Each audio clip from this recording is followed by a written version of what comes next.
지난주부터 저희가 야곱의 생애를 시작했습니다. 오늘 본문은 야곱이 태어난 그 상황을 묘사하고 있는데요. 아이가 태어날 때가 되면 부모님들이 열심히 준비하는 것들이 많이 있습니다. 그 중에 하나가 우리 자녀들의 이름. 아이들이 이 이름을 가지고 이 이름의 의미대로 살면 좋겠다 하는 그런 바람을 담아서 아마 부모님들이 열심히 이름을 준비하실 것입니다. 저희 부부도 저희 아이들을 위해서 이름을 열심히 준비했습니다. 처음 새 아이들을 위해서는 그렇게 했습니다. 마지막 아이가 태어났을 때까지 이름을 정하지 못했습니다. 그때 뭐가 그렇게 바빴는지 몇 가지 생각을 해보다가 이 이름으로 정하자 그렇게 생각을 하지 못하고요. 아이가 태어난 다음에 병원에서 출생증명서 신고를 해야 된다고 저한테 페이퍼를 가져오길래 무슨 이름으로 아이의 이름을 지을까 그때 고민하다가 마침 그 주에 제가 읽고 묵상했던 성경이 여호수아였습니다. 조슈아. 그래서 저희 넷째는 조슈아입니다. 그렇게 조슈아가 됐습니다. 저희 교회에 조슈아라는 이름이 참 많이 있는데 아마 이렇게 조슈아가 된 케이스는 별로 없지 않을까 생각합니다. 아마 충분히 기도해서 붙이신 이름이었을 텐데요. 근데 제가 오늘 말씀을 보다가 또 설교를 준비하다가 조금 위로를 받았습니다. 저는 항상 제가 좀 준비성이 부족하고 아이 이름도 제대로 준비를 못했다라는 생각을 했는데 여러분 성경의 인물들도 크게 다르지 않습니다. 여러분 성경에 나오는 인물들의 이름을 보면 부모님들이 열심히 준비하고 기도하고 기대하는 마음을 담아서 이름을 붙이는 것이 아니라 태어날 때의 상황에 따라 이름이 붙여지는 경우가 많습니다. 그래서 성경 인물들의 이름은 부모의 바램보다 그 태어날 때의 상황을 보여주는 의미가 많습니다. 우리가 야곱 이야기 시작했는데요. 야곱의 아버지 이삭이죠. 이삭의 이름 뜻 혹시 아십니까? 웃음입니다. 웃음. 이삭의 이름 뜻은 웃음입니다. 왜 웃음인가? 태어날 때 엄마 아빠가 많이 웃었습니다. 아브라함과 사라가 우리 생애에 이런 일이 있구나, 이런 기쁨이 있구나. 그래서 참 파한돼서 마음껏 웃으면서 이 아이는 웃음이다. 이삭 그렇게 이름을 붙였습니다. 출애굽의 지도자가 모세이죠. 모세의 이름 뜻은 무엇일까요? 모세의 이름 뜻은 건져내다입니다. 건져내다. 어떤 부모가 그 상황을 예상하면서 이름을 지었겠습니까? 모세가 이렇게 떠다니다가 강물 떠다니다가 바로의 딸이 모세를 건져내죠. 물에서부터 건져내면서 붙인 이름이 이 아이는 건져냈다 해서 건져내다 모세 이렇게 이름을 붙였습니다. 그러니까 성경의 인물들 중에 자기가 태어날 때의 상황을 보여주는 그런 이름이 많이 있다라는 말씀인데요. 대표적인 경우가 오늘 본문에 나오는 쌍둥이 형제 에서와 야곱입니다. 지난주에 보신 것처럼 결혼한 지 20년이 되어도 아이가 생기지 않아서 답답했습니다. 근데 이삭과 리브가가 열심히 기도하는 가운데 드디어 생명을 잉태하고 아들을 낳죠. 태어날 때 보니까 놀랍게도 쌍둥이였습니다. 그런데 처음 태어나는 아이의 모습이 범상치가 않습니다.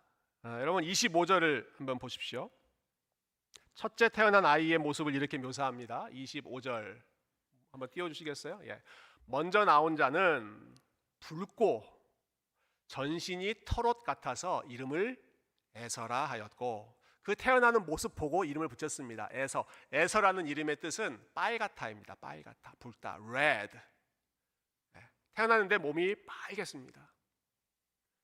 몸만 빨간 게 아니라 온 몸이 털이 가득했습니다. 여러분 이런 아이를 보신 적이 있어요? 태어났는데 몸이 빨갛고 태어나면서부터 온 몸에 털이 아주 무성한 그런 아이의 모습인데요. 여러분 이런 아이는 어떠한 이미지를 어떠한 분위기를 보여주는 것일까요? 몸이 빨갛다라고 하는 것은 흥분을 잘한다, 혈기왕성하다라고 하는 뜻이고요. 몸에 털이 많다라고 하는 것은 아주 터프한 남성다운 모습, 전사, 워리어 같은 모습. 실제로 이 에서는 사냥꾼으로 그 이후에 계속해서 살아가게 되죠. Red. 우리 영어 단어 중에 뭐 이렇게 좋은 표현 아닙니다만은 슬랭인데 redneck이라고 하는 표현이 있습니다. redneck. 그 미국 특별히 좀 남부의 시골의 백인들 중에 아주 흥분을 잘하는 혈기왕성한 그러한 또 아주 좀 투쟁적인 그러한 사람들을 가리켜서 redneck이라고 부르죠. 에서가 redneck입니다. redneck. 이스라엘의 redneck. 흥분 잘하고 그냥 뭐 마음에 안 들면 윽박 지르는 그러한 사냥꾼이 에서입니다. 두 번째 태어난 야곱의 모습도 만만치가 않습니다. 여러분 26절 보시면 이제 야곱을 보여주는데요. 26절 후에 나온 아우는 손으로 에서의 발꿈치를 잡았으므로 그 이름을 야곱이라 하였다. 왜 야곱이냐? 발꿈치라고 하는 단어가 히브리어로 야켑입니다. 야켑. 그 단어, 그 모습을 보면서 요놈 발꿈치를 잡고 태어나네. 야콥, 야켑. 거기서 야곱의 이름이 나옵니다. 태어나면서부터 형의 발꿈치를 잡고 태어납니다. 왜 그렇게 간절히 형의 발꿈치를 잡고 태어났을까요? 형이 너무 좋아서, 형을 너무너무 사랑해서 형 같이 가. 여러분 그래서 발꿈치를 잡았겠습니까? 그렇지 않습니다. 엄마 뱃속에서부터 어떻게든 형보다 자기가 앞서가려고 하는 그 욕심이 이러한 동작으로 표현된 것입니다. 우리말에도 누군가의 발목 잡는다라고 하는 표현이 있지 않습니까? 앞서가지 못하도록 발목 잡는 것. 야곱입니다. 야곱. 태어날 때부터 형의 발목 잡고 태어난 사람. 그만큼 욕심이 아주 짱짱한 사람이었고요. 그리고 그만큼 자기의 방식대로 뭔가를 해결해 보려고 했던 사람이죠. 여러분 그래서 야곱의 이름 뜻은 발꿈치를 잡는 자인데 이걸 조금 더 의역해 보면 속이는 자라는 뜻입니다. 속이는 자. 영어로는 liar 혹은 cheater.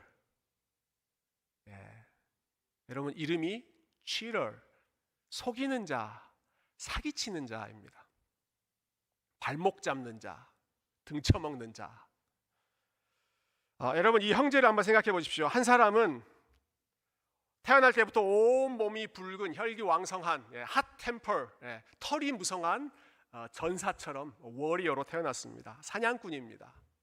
다른 사람은 아주 얌전하게 집에 머무는 사람인데 그러나 호시탐탐 기회를 노리면서 어떻게든 형의 것을 빼앗아 가려고 꼼수를 부리는 속이는 자, 사기꾼입니다.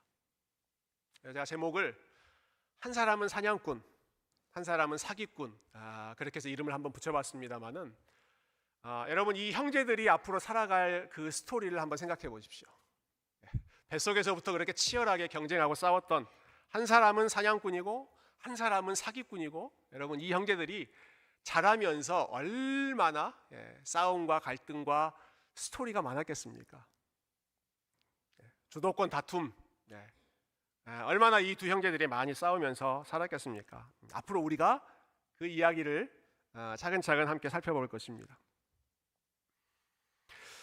그런데 오늘 이 말씀에서 저희가 좀 생각해 보고 싶은 것은 이 두 사람의 출생 과정도 무척이나 흥미롭지만 더 인상적인 것은 이것입니다. 근데 이 형제들에 대해 하나님이 각각 계획을 가지고 계셨다라는 거예요. 그들이 태어나기 이전부터 하나님이 계획을 가지고 계셨다. 엄마의 뱃속에 있을 때 에서와 야곱이 아직 태어나기 전에 하나님께서 리브가에게 이렇게 말씀하시죠. 23절 말씀 같이 한번 읽어볼까요? 23절 시작. 여호와께서 그에게 이르시되 두 국민이 내 태중에 있구나. 두 민족이 내 복중에서부터 나누이리라. 이 족속이 저 족속보다 강하겠고 큰 자가 어린 자를 섬기리라 하셨더라. 하나님의 말씀, 하나님의 예언이고 그리고 하나님의 의지입니다. 하나님의 계획입니다. 지금 리브가의 뱃속에 두 아들이 있는데 이 두 아들을 통해서 두 민족이 큰 민족들이 형성될 것이다. 그런데 둘이 똑같지가 않다. 한 민족이 다른 민족보다, 한 아들이 다른 아들보다 더 강한 자가 될 것이다. 큰 자가 될 것이다. 그런데 둘 중에 누가 강한 자가 됩니까? 큰 자가 어린 자를 섬기리라. 이 말씀은 먼저 태어난 형이 나중에 태어난 아이보다 약하게 될 것이다 라는 것입니다. 다르게 표현하면 내가 먼저 태어난 형이 아니라 나중에 태어난 약한 아우 야곱을 선택했다. 축복하기로. 아브라함을 통해서 계속해서 흘러가는 그 복의 통로의 역할을 할 사람은 먼저 태어난 에서가 아니라 나중에 태어난 작은 자, 약한 자, 그 야곱을 내가 나의 계획으로 선택했다. 첫째인 에서가 아니라 둘째인 야곱을 선택하셨다라는 말씀을 처음부터 하셨습니다. 여러분, 이 사건이 굉장히 좀 신학적으로 중요한 또 여러 가지 면에서 의미가 있는 사건이어서 사도 바울이 이 사건을 굉장히 중요하게 다뤘습니다. 로마서 9장에 보면 하나님의 선택, 또 하나님의 약속, 혹은 하나님의 예정이라고 불리는 굉장히 복잡한 그런 가르침이죠. 근데 이 말씀을 하실 때 야곱과 에서 이야기를 합니다. 로마서 9장 10절부터 12절에 그 말씀이 나와 있는데요. 우리 한글 번역이 조금 많이 꼬여 있어서 어려워서 제가 쉬운 성경 버전으로 말씀을 가지고 왔습니다. 앞에 스크린을 보시면 조금 더 쉽게 그 스토리가 이해되실 텐데요. 사도 바울이 이렇게 설명합니다. 이 야곱과 에서의 태어난 사건을요. 그뿐만이 아닙니다. 리브가 역시 우리 조상인 이삭 한 사람에게서 쌍둥이를 임신했습니다. 하지만 쌍둥이가 태어나기도 전에, 즉 그때는 그들이 좋은 일이든 나쁜 일이든 어떤 일을 행하기 전인데도 하나님께서는 누구를 선택하시겠다는 뜻을 분명히 정했습니다. 둘 중에 한 명을 선택하셨다는 거죠. 그것은 선택의 표준, 선택의 기준이 사람의 행위에 달려있지 않고 오직 부르시는 분께 달려있음을 나타내 보여주기 위함이었습니다. 그래서 하나님께서는 리브가에게 형이 동생을 섬기게 될 것이다 라고 말씀하셨습니다. 내가 형이 아니라 동생을 선택했다는 것입니다. 그들이 태어나기도 전에, 야곱이 뭘 잘해서가 아닙니다. 뭔가를 잘해서가 아닙니다. 태어나기도 전에 하나님께서 형이 아니라 동생을 선택하셨다. 여러분, 이 교리는 하나님이 누군가를 주권적으로 선택하셨다라는 이 말씀은 참 많은 사람들의 마음을 불편하게 하는 그런 말씀입니다. 이 하나님의 선택 혹은 하나님의 주권이라고 하는 이 가르침을 아마 여러분이 들으시면서도 조금 마음의 부담감이 생기지 않으셨을까 싶어요. 고개가 갸우뚱거리고 왜 그렇게 하셨을까? 여러분, 이 사실을 사람들이 싫어하는 이유가 있습니다. 첫 번째 이유는요, 하나님의 주권이라고 하는 것 자체에 대해 반감이 있습니다. 주권이라고 하는 말은 하나님이 혼자서 결정하신다라고 하는 거잖아요. 야곱의 인생에 대해서 그리고 에서의 인생에 대해서 하나님이 주권적으로 그분이 알아서 결정하셨다라는 것입니다. 이걸 우리는 싫어합니다. 아니, 내 삶에 대해서 왜 나랑 상의도 하지 않고 결정하십니까? 나한테 물어보고 나에게 동의를 구하고 나한테 그 의미를 충분히 설명하고 결정해야지 내가 따르지. 아무런 설명도 없고 그냥 하나님 마음대로 선택한다. 이게 말이 됩니까? 하나님의 주권을 인정하지 않기 때문에 그렇습니다. 어떻게든 나하고 좀 상의를 하고 나의 동의를 구하고 그렇게 결정을 해야, 그렇게 선택을 해야 그게 reasonable한, 합당한 결정이라고 생각하죠. 근데 나랑 한마디 상의도 하지 않고 태어나기 전부터 나에 대한 계획을 정하셨다. 그리고 그 계획대로 이루어 가셨다. 자존심 강한 인간에게는 특별히 본인이 뭔가를 결정하고 싶고 선택하고 싶은 인간의 마음에는 하나님의 이러한 독단적인 선택이 무척이나 거슬립니다. 그런데 생각해 보면 사람들이 자유롭게 초이스, 선택을 할 수 있게 된 것은요, 오래되지 않았습니다. 우린 지금 자유롭게 선택하고 살잖아요. 그렇게 선택하며 살게 된 그런 자유가 주어진 것은 오래되지 않습니다. 지금은 내가 살고 싶은 사람과 살죠. 예전에 그렇지 않았습니다. 오래전에 어떤 사람하고 결혼했을까요? 가족이 정해주는 사람하고 결혼했습니다. 그게 그 당시에 일반적인 문화였습니다. 지금은 내가 열심히 준비해서 내가 나의 직업을 선택하지 않습니까? 그렇지 않았습니다. 과거에는 아버지가 하는 직업이 그냥 아들의 직업입니다. 대대로 그 직업을 물려받는 것입니다. 지금은 저와 여러분에게 선택이 많이 주어져서 우리가 태어나지 않은 나라에서도 살게 되는 그런 선택도 우리가 하지 않습니까? 과거에는 어떻게 그런 일이 가능합니까? 태어난 곳에서 여행 한번 못하고 그냥 평생 그곳에서 죽는 것입니다. 그냥 주어진 운명대로 살아가는 것이죠. 교회도 마찬가지죠. 자기가 태어난 곳에 있는 그 교회에 죽을 때까지 같이 속해서 섬기는 것입니다. 언제부터 인간에게 선택이 이렇게 많이 주어졌는가? 인간의 능력이 좀 많아지고 여러 가지 인간의 그 모빌리티라고 할까요? 이동성이 많아지면서 점점 인간의 머리가 커집니다. 그러면서 내가 일방적으로 결정당하는 것보다는 나의 의견과 나의 상의와 나의 결정이 담겨져 있을 때 그게 정당한 결정이다. 여러분, 우리는 그렇게 살아가지 않습니까? 그런데 이렇게 현대적인 마음을 가지고 있는 사람들에게 하나님이 태어나기 전부터 알아서 결정하시고 정하셨다. 이런 말씀이 얼마나 offending, 거슬리게 들리겠습니까? 여러분, 그런데 성경은 우리가 인생의 주인이 아니라 하나님이 우리의 인생의 주인이라고 선포하십니다. 우리가 왕이 아닙니다, 여러분.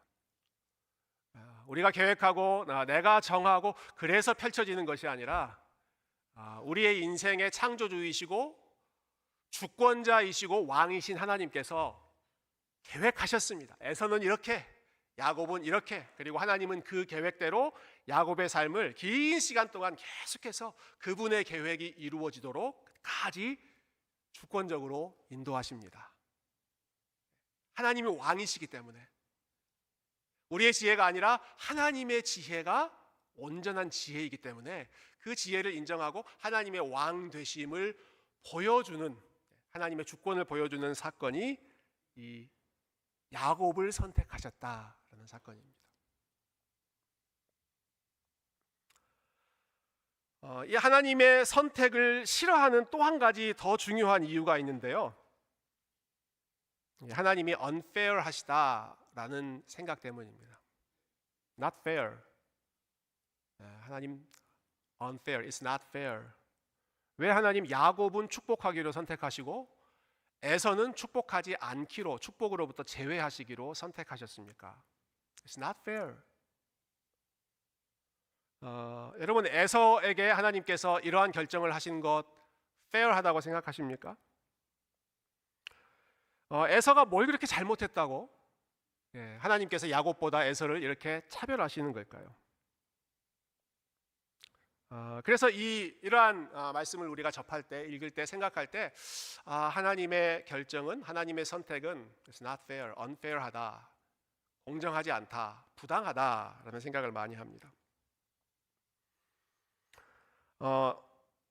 저도 첫째이고요. 제가 첫째로 태어났고 제 아내도 첫째로 태어났습니다. 저희 둘 다 그 가정의 장남 장녀이기 때문에 제가 이 사실을 좀 편하게 자유롭게 말씀드릴 수 있을 것 같아요. 여러분, 성경은 유독 첫째를 싫어합니다. 제가 둘째나 막내였으면 이런 말씀 드리기가 조심스러운데 제가 첫째이기 때문에 말씀드릴 수 있습니다. 성경은 유독 첫째를 제외시킵니다. 첫 번째 형제였던 가인과 아벨, 하나님의 아벨의 제사는 받고 형이었던 가인의 제사는 받지 않으십니다. 예수님의 유명한 비유, 탕자의 비유 아시죠? 첫째 아들은 그렇게 성실할 수가 없습니다. 아버지 품을 떠나지 않습니다. 아버지가 싫은 말, 아버지의 마음을 언짢게 할 일을 한 번도 한 적이 없습니다. 둘째는요, 아버지 재산 다 가지고 가서 허랑방탕하게 다 탕진해버리고 돌아오지 않았습니까? 빈털터리로 돌아왔죠. 그런데 그 비유의 결론은요, 첫째에 대해서는 아주 혹독하게 평가하고 둘째는 칭찬합니다. 아버지가 둘째를 너무너무 사랑하십니다. 여러분, 가인이 뭘 그렇게 잘못하고 에서가 뭘 그렇게 잘못하고 예수님의 비유에 나오는 첫째 아들이 뭘 그렇게 잘못했길래 성경은 그렇게 집요할 정도로 계속해서 첫째가 아니다, 첫째를 제외하시는 걸까요? 불편합니다. 이 에서를 하나님께서 선택하지 않으셨다, 가인의 제물을 받지 않으셨다라고 하는 사실이 계속해서 우리의 마음에 불편함을 줍니다. 왜 불편한가? 왜 하나님의 선택과 하나님의 결정이 자꾸 부당하게 느껴지는가? 여러분, 그 이유는 우리가 첫째 아들의 입장에서 성경을 읽기 때문에 그렇습니다. 가인의 입장, 에서의 입장, 혹은 예수님 비유에 나왔던 순종 잘했던, 착하게 살았던 그 첫째 아들의 입장에서 이러한 사실을 우리는 생각합니다. 에서의 입장에서 보면 하나님의 결정이 부당하게 느껴지죠. 여러분, 그런데 반대로 한번 생각해 보십시오. 야곱의 입장에서 이 하나님의 선택은 어떻게 느껴질까요? 여러분, 야곱의 입장에서 하나님께서 이렇게 선택하셨다, 형이 아니라 동생인 야곱, 너를 내가 선택했다, 내가 너를 축복하겠다라고 하는 약속은 부당하게 느껴질까요? 감사하게 느껴질까요? 이보다 더 감사한 일이 있겠습니까?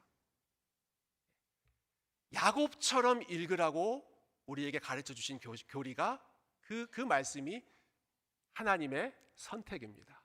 여러분, 이 이야기는 에서의 후손에게 들려주는 이야기가 아닙니다.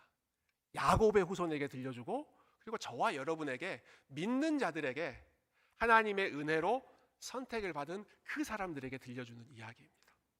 에서의 상황을 생각할 것이 아닙니다. 에서는 하나님께서 알아서, 하나님의 정당한 이유 때문에 하나님께서 알아서 에서에 대한 계획을 가지고 실현하십니다. 우리가 주목해야 할 부분은 하나님이 야곱을 어떻게 대하셨는가, 그리고 하나님의 선택을 받은 그 야곱이 어떤 상황에 있었는가. 여러분, 그 당시의 문화에서 둘째는 축복을 받을 수 없는 위치입니다. 아버지의 재산도 첫째가 다 물려받습니다. 가족들의 존경, 사회의 존경도 첫째가 다 받습니다. 모든 것이 장자 중심입니다. 예전에 어느 기업 광고 중에 유명한 문구가 있었습니다. 2등은 기억되지 않습니다. 둘째 아들은 기억되지 않습니다. 이 당시의 상황에서 첫째가 모든 것을 가져갑니다. Winner takes all. 첫째가 모든 걸 다 가져가는 사회입니다. 그런데 야곱은 그 기회를 아깝게 놓쳤습니다. 몇 초 차이로 놓쳤습니다. 몇 초 차이로. 네. 형이 자기보다 1년, 2년, 3년 먼저 태어난 게 아닙니다. 불과 몇 초 차이로. 발꿈치를 붙잡고 태어났다면 아마 동시에 태어나지 않았겠어요? 1초 차이로 형은 형이 돼서 모든 것을 가져가고, 야곱은 동생이 돼서 아무것도 얻을 수 없는 위치로 태어났습니다. 에서는 여러 면에서 야곱보다 뛰어났습니다. 첫째라는 위치도 유리했고, 태어날 때도 남자다운 힘 있는 모습으로 태어났고, 힘이 지배하던 그 야생에서 여러분, 에서는 어렸을 때부터 사냥을 잘하죠. 사냥꾼이었습니다. 타고난 사냥꾼입니다. 그래서 그가 사냥한 것을 아버지도 좋아합니다. 아버지도 형만 좋아합니다. 에서만 좋아하지 야곱에 대한 사랑은 없습니다. 적자생존이라는 말 여러분 많이 들어보셨을 것입니다. 적자생존, 사실은 진화론적인 세계관에서 나온 말인데요. 영어로는 survival of the fittest 이렇게 표현하죠. fittest, 가장 핏한 사람이, 가장 적응을 잘하는 능력자만 survive한다. 자연의 여러 상황 속에서 자연 선택, 자연 도태가 어떻게 이루어지는가? 가장 적응을 잘하는 적자만, 강한 자만, 약육강식, 약자는 먹히고 강자만 살아남을 수 있다. 여러분, 에서는 적자 생존에 합당한 사람입니다. 야곱은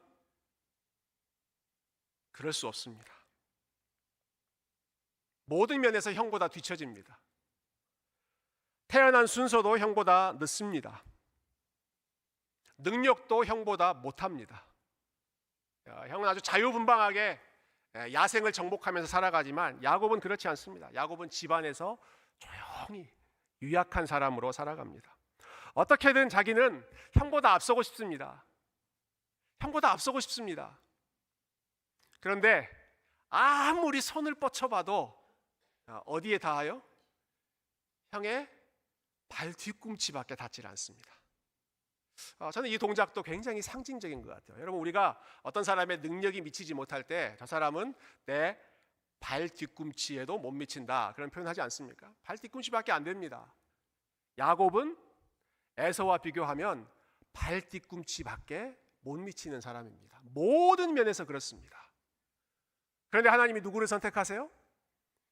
야곱을 선택하십니다. 여러분, 이게 기가 막힌 일 아닙니까? 하나님이 모든 것을 갖추고 자격을 잘 갖추고 자기 권리를 주장할 수 있는 에서가 아니라 아무것도 의지할 수 없고 아무것도 내세울 수도 없고 아무도 자기 편, 자기의 백이 되어줄 수 없는 그러한 야곱에게 하나님께서 나는 야곱 편이다. 야곱, 나는 네 편이다. 너는 내가 선택했다. 내가 형이 아니라 너에게 복을 주겠다.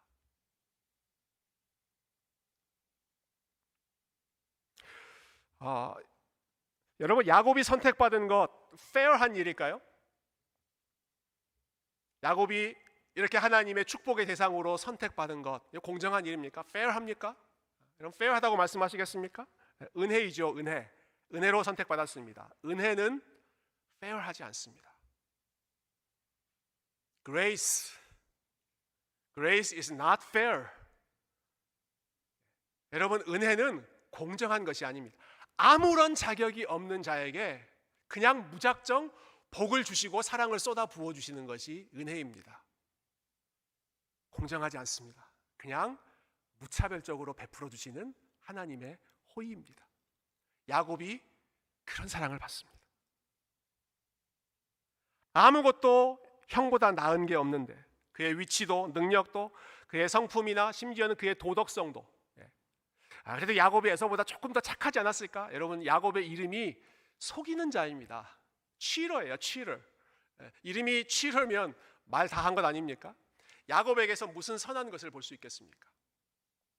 아무것도 자격이라고 내세울 수 있는 것이 하나도 없는데, 여러분, 하나님은 그런 야곱을 사랑하셨고 그런 야곱을 선택하셨고 그런 야곱에게 복을 주시기로 결심하셨고, 그리고 그 계획을 끝까지 이루어내셨습니다. 세상에서 절대로 보장받을 수 없었던 그 철저한 약자 중의 약자인 야곱을 하나님께서 은혜로 선택하신 것. 여러분, 야곱의 이야기는 하나님의 무조건적인 사랑과 무조건적인 선택, 그 선택을 받고 그 축복의 대상이 된 야곱과 같은 인생이 얼마나 복된 인생이고 얼마나 감사한 인생인가.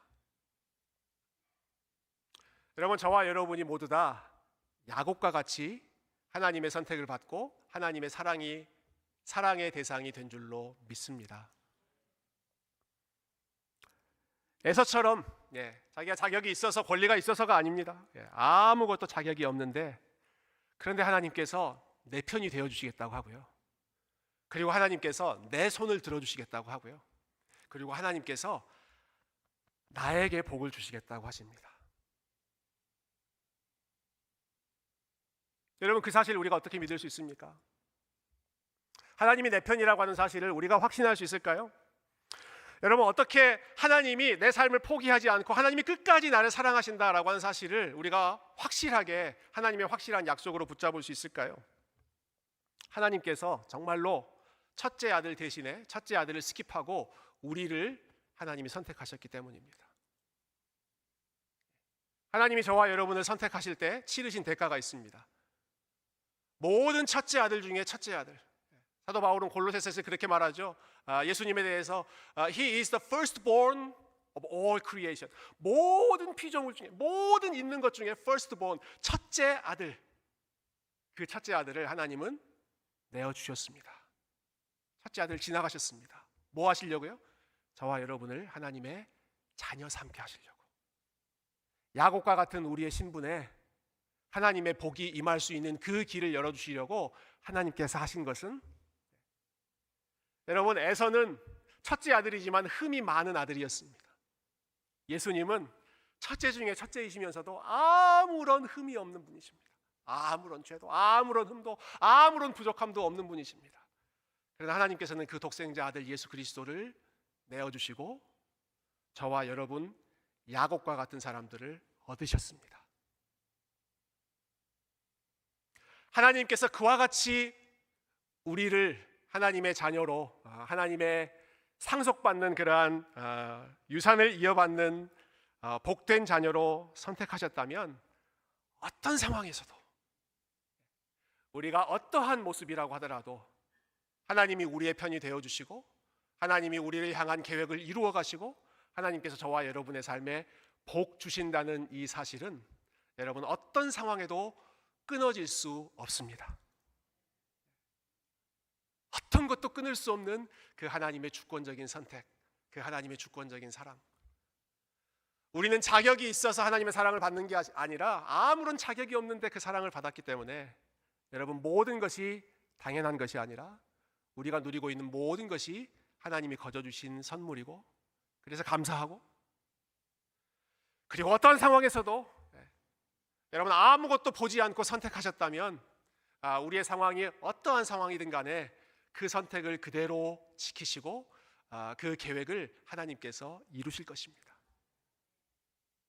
그래서 감사하는 마음과 그리고 그 믿음으로 아무도 내 편이 되지 않고 나를 주목하지 않고 아무도 내가 복을 받을 거라고 생각하지 못했던 그 인생에 하나님께서 콕 집어서 너는 내가 정했다. 너는 내 계획이 있다. 내가 너와 영원토록 함께 할 것이다. 여러분 야곱의 마음으로, 은혜 받은 자의 마음으로, 우리 하나님이 베풀어 주신 은혜에 감사하는 마음으로, 그리고 그 믿음으로 승리하는 성도님들 다 되시기를 주님의 이름으로 축원드립니다.